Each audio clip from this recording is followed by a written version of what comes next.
Hello, fellow fiends. Welcome to another episode of Creepy Cases and Spooky Spaces. I am your host, Cassie Opea. As you know, you can catch me with new episodes every Friday. And if you subscribe to the Patreon or the Anchor, you can get access to bonus episodes.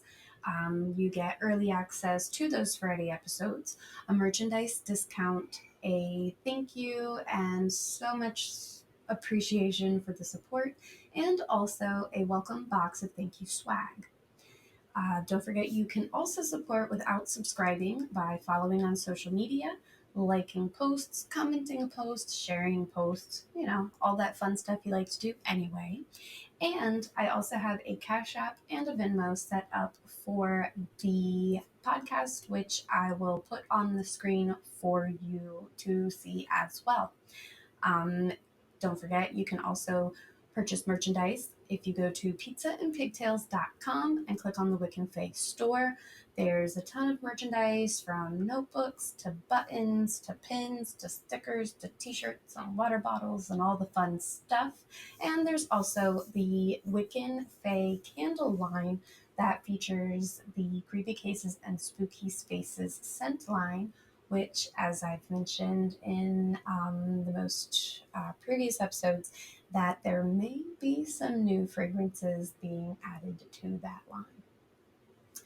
And also, if you or someone that you know are a content creator, an artist, a small business owner who's looking to spread the word about their creations, I do have ad space available on the podcast.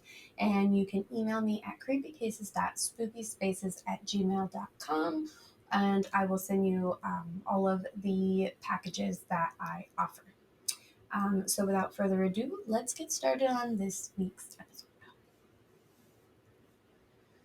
So, known as the Crossroads to the West, Fort Laramie is located in southeast Wyoming at the confluence of the Laramie and North Platte rivers. Now, it was once a well-known military fort, but is now actually a National Historic Site. It started out as a fur trading post in 1834, but by the 1940s, with so many people moving across the country, tension actually began to grow between the Plains natives and the immigrants because they felt that they were encroaching upon their lands, which, I mean, they were. But it became a military post in 1849, housing hundreds of soldiers. Now, with the amount of campaigns that raged through the years, you can only imagine the amount of spirits and occurrences that have been experienced there. A lady in a green dress, seen riding on a stallion, people experiencing disembodied voices yelling in their face, and phantom footsteps heard when no one else is around. So join me as I tell you all about the spooky space that is Fort Laramie in Wyoming.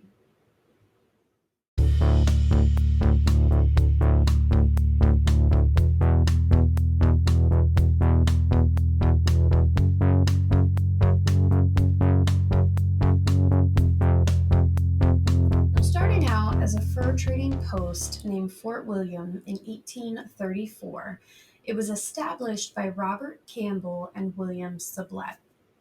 It was rectangular and relatively small. It actually only measured about 100 feet by 80 feet, with hewn, chopped cottonwood logs that were 15 feet high that constructed the fort's stake wall. Now, at this point, the beaver trade had already begun to kind of fade out in the area, so Campbell and Sublette realized that they would need to get into a trade that would sustain in the coming years. So they got into trading buffalo robes with the local native populations. And this was mostly the Cheyenne, the Lakota, and the Arapaho tribes. And they also traveled and hunted in the area, and it soon became known as a place of safety for settlers who were making the move across the United States. Now, by the 1840s, wagon trains would actually rest and resupply here. Now, Fort William was the only Buffalo trade post until 1841 when Fort Platte opened its post about a mile away. And this actually caused Fort William's owners to replace their fort with a larger adobe walled, which adobe is an unburned mud product that's actually molded into pieces and then air dried in the sun, and they renamed it Fort John.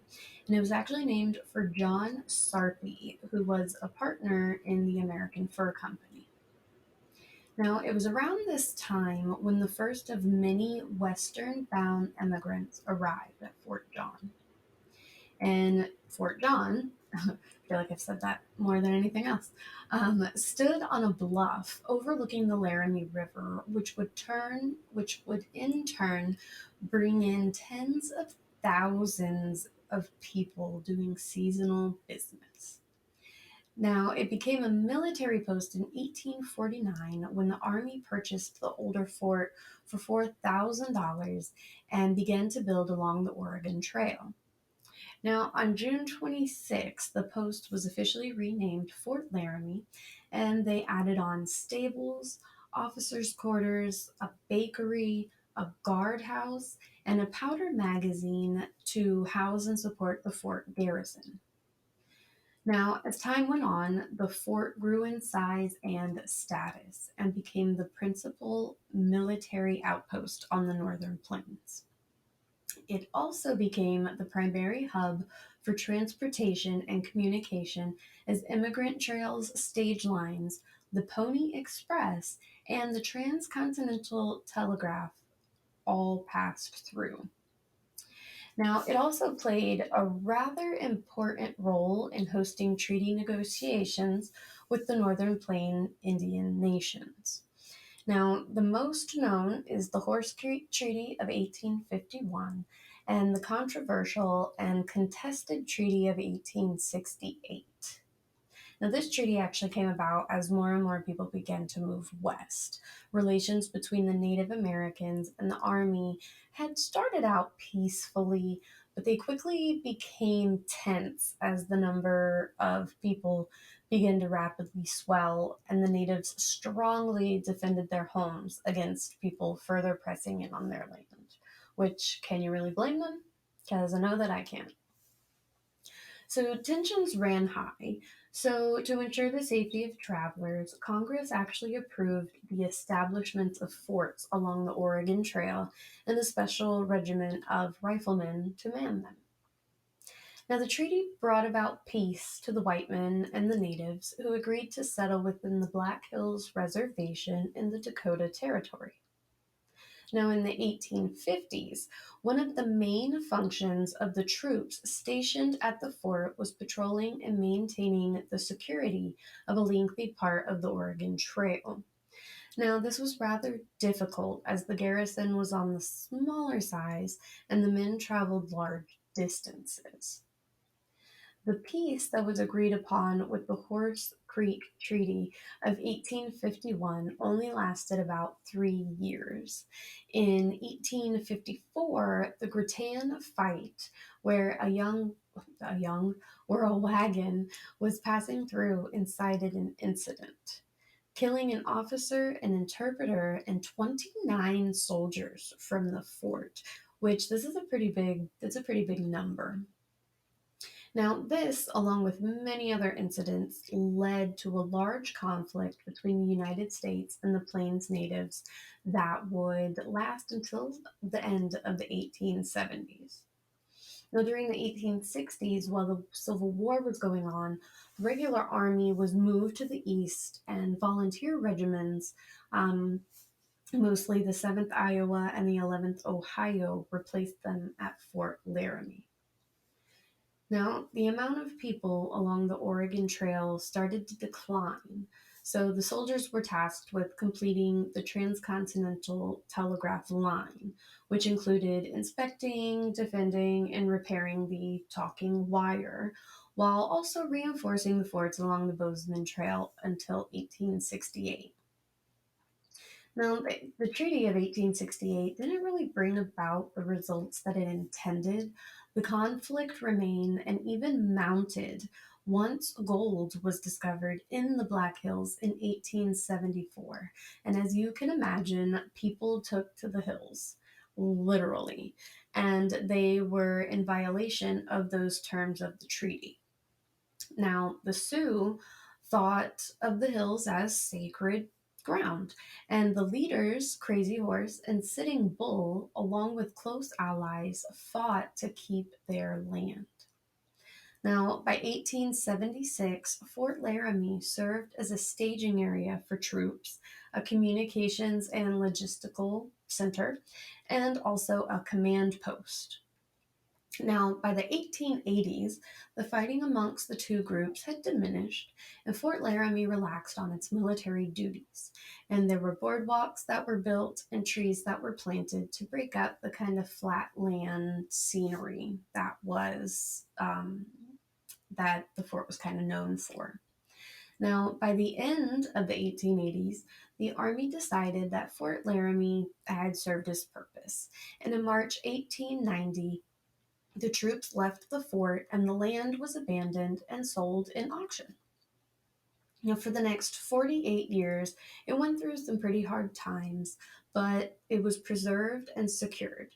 And in 1938, it was added to the National Park System, and in 1960, it was named a National Historic Site. Today, you can actually visit the fort and see what a 19th century U.S. military post was like. With 11 restored buildings, Old Bedlam, the headquarters, the officers' headquarters, built in 1849, the cavalry barracks, the sutler's store, a stone guardhouse, a bakery, and a museum of the Northern Plains, which spread all across 833 acres. Now, Fort Laramie is also home to a number of spirits. In 1870, the old captain's quarters was built as housing for commanding officers. Now, several reports of doors opening on their own, sounds of footsteps when no one is around, and lights have even been seen inside the building, although there's no electricity. And there's also a ghost here named George. Now, the barracks is also deemed haunted, housing hundreds of soldiers at one point. The sound of many, many boots can be heard walking across the second floor each morning. Now, Old Bedlam was built in 1849 to serve as a bachelor officer's quarters, and it's actually also the oldest military building in Wyoming. A cavalry officer can be heard here wandering the halls, telling people to be quiet. Now, other apparitions seen in the area include a young man in a raincoat talking to people who aren't there. In the hospital, where many remains have actually been discovered, some have been removed and some have been reinterred. There's an irritable surgeon in a blood covered uniform. Now, near Deer Creek, there has been a headless man seen throwing rocks into the water. And this spirit has actually been reported as unfriendly and should be left alone. An erratic Civil War soldier has been spotted southeast of the fort.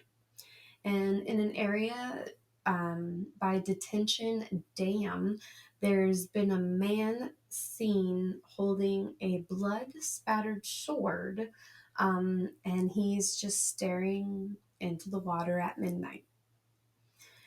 An NPS ranger actually reported that in 1994, around 10 p.m. one evening, he approached Sawmill by the parking lot and heard a man's voice yell in his face, "Who goes there?"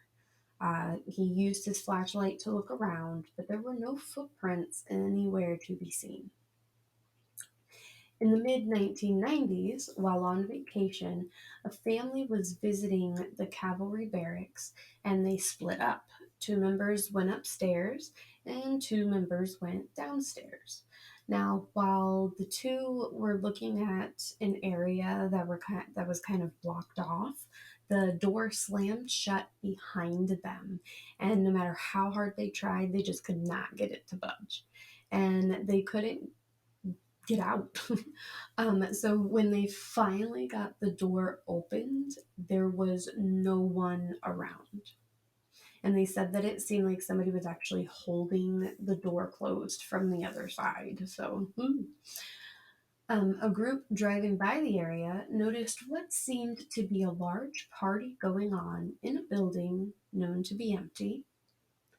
And in 1992, a volunteer at the site who was restocking sarsaparilla in a storage room noticed that there were actually two quarters standing up and perfectly balanced, like on their sides, on the cash box.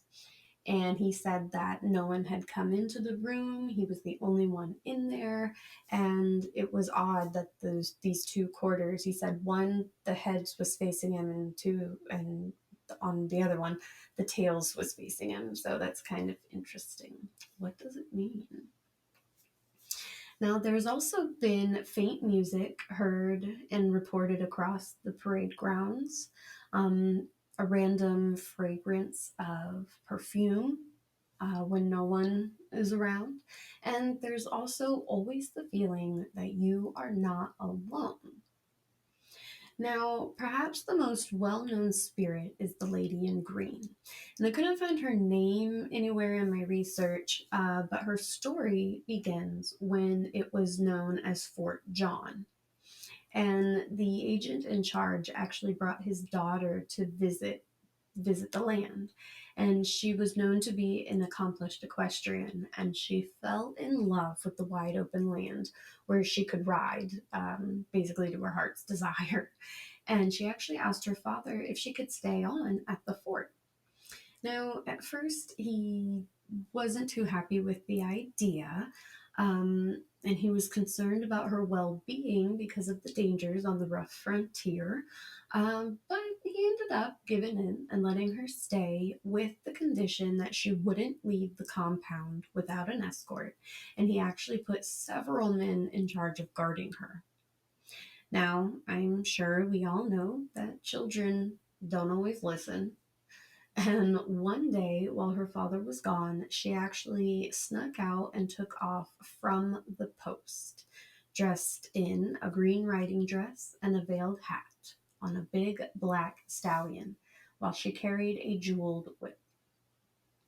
Now, when someone spotted her, two men quickly chased after her, calling for her to stop.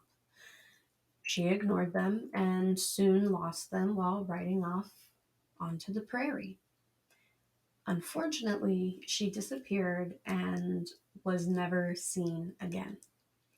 Now, when her father returned, he was clearly distraught.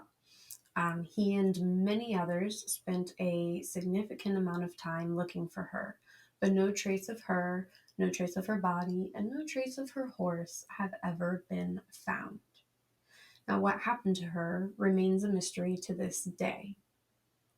Now, since her disappearance, her spirit has been said to be seen east of Fort Laramie on the Oregon Trail every 7 years. Her figure is seen on top of a black stallion, holding a jeweled whip and a long green riding dress, with her dark hair tucked up under a veiled hat. Now, a young man actually once pulled a prank around the time of year that she was supposed to be seen, and he threw a sheet on and rode a horse through the area. And he actually told his friend that he would never attempt that again because while he was riding, he heard phantom hoofbeats next to him. Ooh. So, what do you think happened to the lady in the green dress? Now, there are many theories. A lot of them, actually, most people think that she and the horse were overtaken by the natives. Maybe she went into land that she shouldn't have because, as we know from the past, hearing about the history, There were a lot of issues that happened, and the natives were very big on protecting their land from people who were just willy-nilly. um, there's also, she could have fallen into a ravine that nobody knew about or they never really found. But I feel like if the father and everybody really spent that much time and really spread out that far, I feel like they would have found the ravine, depending on how far she went as well. Some say that she may have drowned in the river, but I feel at least her horse's body would have been found. Also, I'm wondering if, like, how deep the rivers are. Should have looked into that to see how deep they are, because you never know. Maybe they just went down. Maybe she was thrown from the horse and thrown in a ravine or a river, and the horse still took off. But yeah, today nobody really knows what happened to her. Um, but so tell me, have you visited Fort Laramie? Did you have any experiences? Do you have any other stories that you've heard about Fort Laramie? Share them in the comments below. And as always, keep everything respectful if you are going to start a discussion. And on that note, I am sure that you know what is coming next. And say it with me. I'll see you next crime. Creepy Cases and Spooky Spaces with Cassiopeia is a Pizza and Pigtails production. All episodes are researched, written, and edited by yours truly. You can find new episodes every Friday, with bonus episodes coming out every other Tuesday. You can find the podcast on your favorite listening platform, or now you can find it on YouTube as well. Don't forget to follow along on social media, creepycases.spookyspaces, for all future news, updates, and maybe some content that you won't find on the podcast. Also, be sure to subscribe so you can get access to bonus content, early access to content, and a couple of little thank you swag. If you'd like to contact me about appearing on a future episode, maybe you would like to suggest your own creepy case or spooky space, or maybe you'd also like to reach out about ad space, you can reach me directly at creepycases.spookyspaces@gmail.com, or feel free to reach out through those social media platforms as well. And as always, see you next crime.